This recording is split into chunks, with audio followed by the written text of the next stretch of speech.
Décidément, les gens refusent de nous faire quitter les infrastructures. C'est un péché de le dire devant le ministre Déthié. Surtout qu'on a remarqué que sur la page Facebook, il y a toujours le nom infrastructure qu'il peinerait techniquement à corriger. Et je ne sais pas s'il faut se débrancher et changer de page, mais c'est une incongruité que je lui ai signalée. Monsieur le ministre de l'intégration africaine et des affaires étrangères, Monsieur le ministre des infrastructures, Excellences, Messieurs les ambassadeurs, Messieurs les secrétaires généraux des 3 ministères, Messieurs les directeurs de cabinet, je dirais Messieurs et Mesdames les directeurs de cabinet, Mesdames et Messieurs les directeurs généraux, directeurs et chefs de service,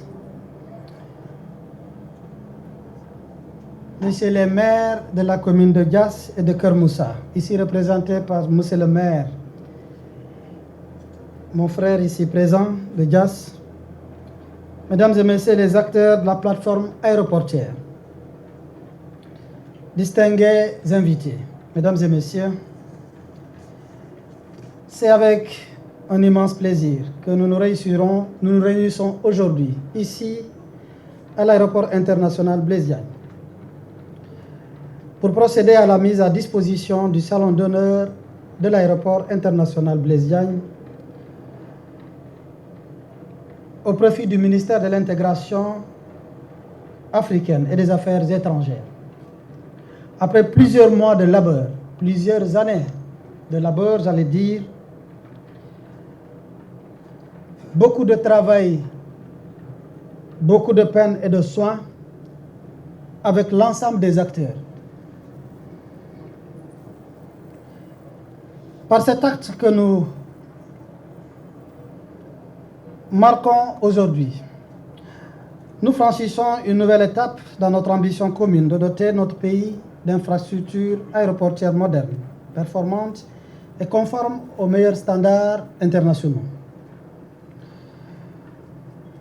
Réalisé et équipé par AIBD SA, que je tiens à féliciter de passage,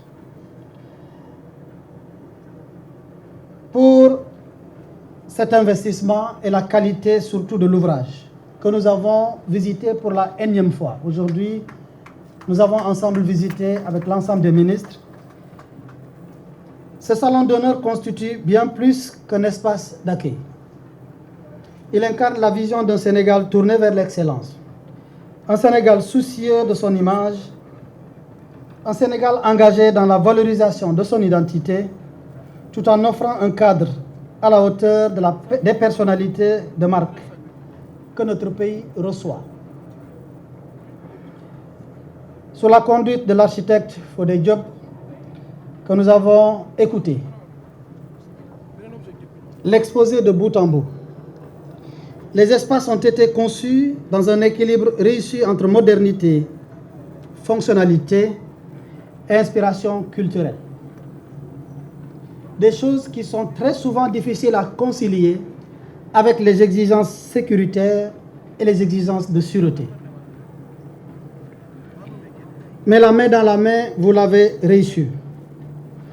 Vous l'avez réussi parce que vous avez compris qu'il fallait travailler en esprit d'équipe. Des choses qui ont manqué, il faut le souligner. Depuis que j'avais pris en charge le ministère des Infrastructures, le constat que m'avait d'ailleurs partagé l'actuel président de l'Assemblée, El Malick Ndiaye, c'est que les services travaillaient en silo et on arrivait toujours au résultat qui ne satisfaisait pas pleinement chacun. Il faut saluer le travail qui a été effectué, qui a été fait aux artisans locaux. C'est l'occasion de remercier APDA, qui a été impliqué fortement, et par le ministère des Affaires étrangères, qui est le commanditaire, et qui a dessiné ce qu'il voulait, mais également par les spécialistes et l'ouverture de l'AIBD, pour que, au-delà de la beauté, au-delà de la présentation qui reflètent notre identité. Il y a derrière une économie endogène qui a été réalisée à travers ce salon. C'est la raison pour laquelle,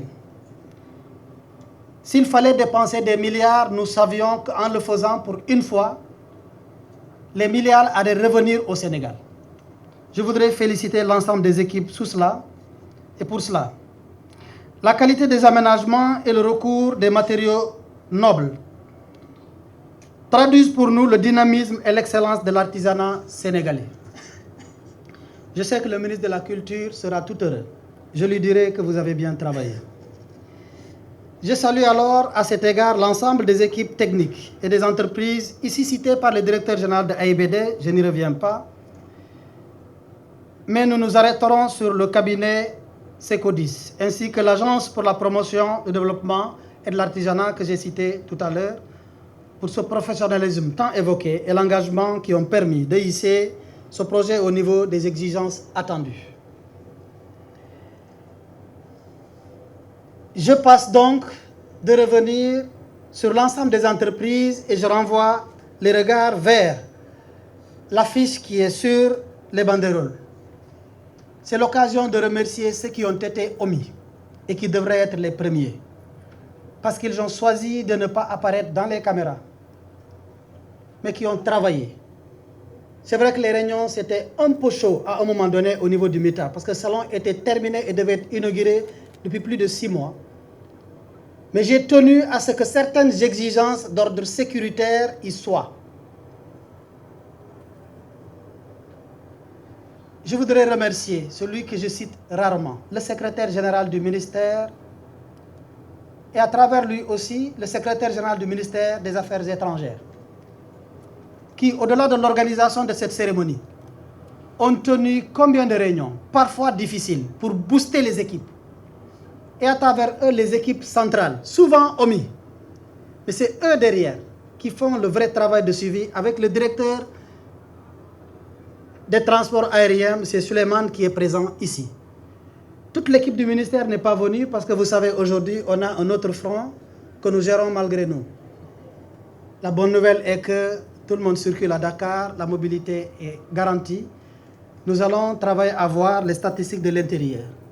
Parenthèse que je ferme.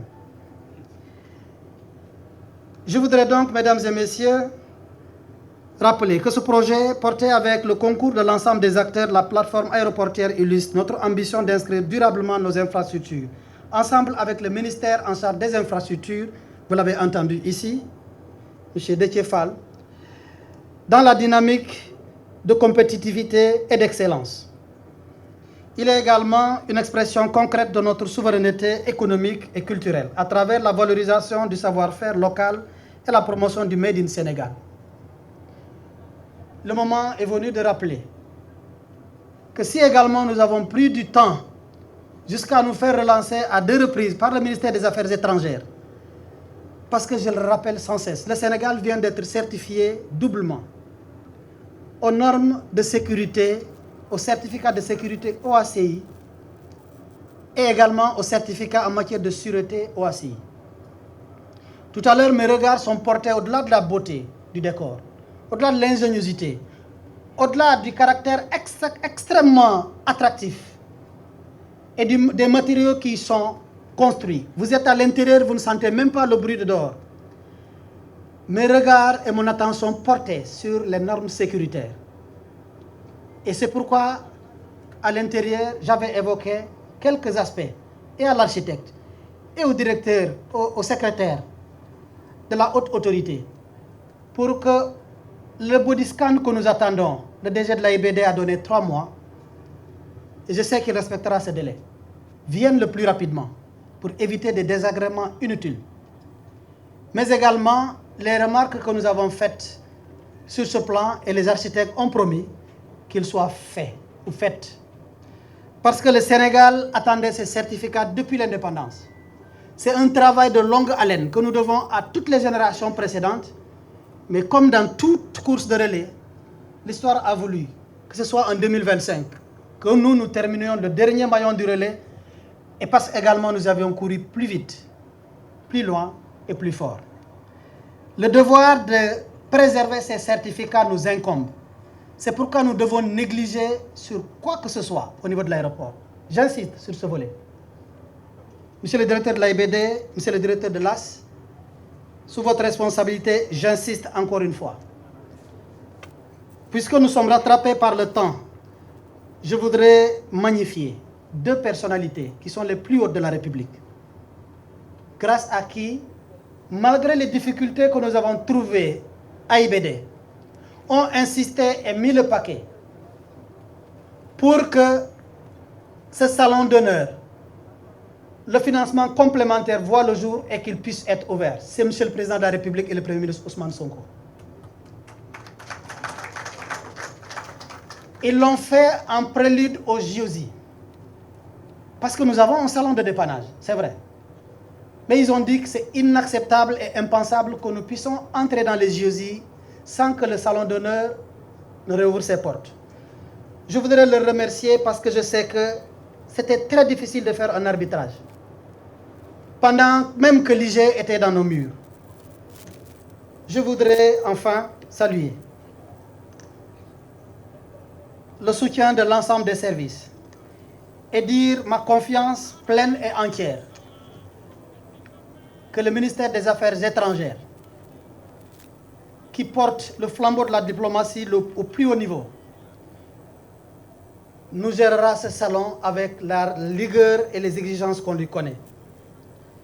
Mesdames et messieurs, Monsieur le ministre de l'Intégration africaine et des Affaires étrangères, c'est avec donc satisfaction, et c'est la fin de mon discours, que je vous remets le salon d'honneur en vous assurant la pleine disponibilité de l'ensemble de mes services, notamment celui de AIBD, pour vous accompagner et être prêt à répondre à l'ensemble des exigences, comme celui du body scan que nous venons de jongler avec l'ensemble des services pour que le budget soit dégagé et que la commande soit faite. Nous le réceptionnerons bientôt et le mettrons à votre disposition et continuerons la main dans la main à travailler ensemble avec vous. Au ministre des Infrastructures, je confirme ce que vous venez de dire, que le 7 prochain, nous serons à Ziguinchor pour la visite de l'aéroport ensemble. Parce que les aéroports, ce n'est pas la construction de l'infrastructure parfois qui coûte le plus cher, mais ce sont les équipements et qui sont le plus souvent invisibles. Et donc, la responsabilité pleine et entière des services du ministère, dont AIBD, est fortement impliquée, et surtout de l'autorité de l'aviation civile. Nous avons exigé qu'il anticipe sur les demandes à faire auprès de l'ASECNA pour que la partie invisible, qui est la plus importante, la plus difficile, soit anticipée. Et ils l'ont fait.